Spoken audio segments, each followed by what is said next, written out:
Hi, my name is Richard Deane. I am the acting principal horn of the New York Philharmonic. Today we'd like to talk a little bit about Mahler Symphony No. 5.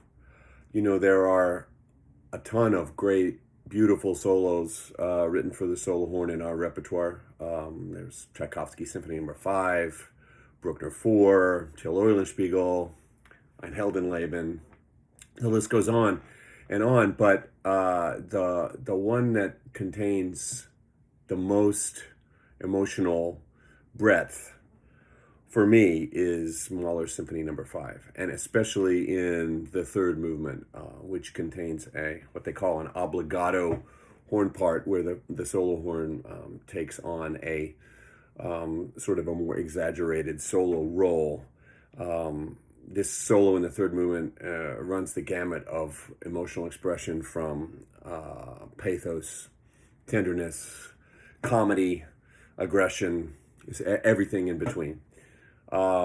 It's such a big role for us that there have been some debate in recent years as to where the solo horn should be situated on stage, whether they should be in front of the orchestra where you would normally see a violin soloist, or whether they should be back in their normal seat, whether they should be standing, or whether they should be sitting.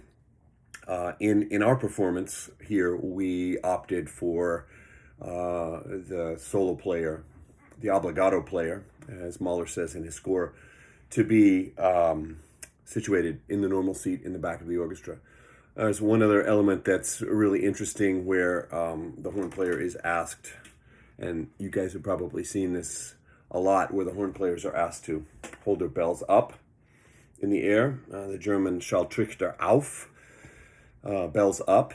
So it gets in the mind of the composer, I think, a more bright sound, as well as a more aggressive sort of loud sound than when we hold the horn normally, which is sort of into our bodies and facing back. So as I said, we opted to have the solo horn in the back of the orchestra for this performance. But I did do bells up where it's indicated in the score, in order to just kind of expand the possibilities of expression as we went through the movement.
So thanks for listening, and thanks for supporting the Philharmonic, both now and in the past and in the future.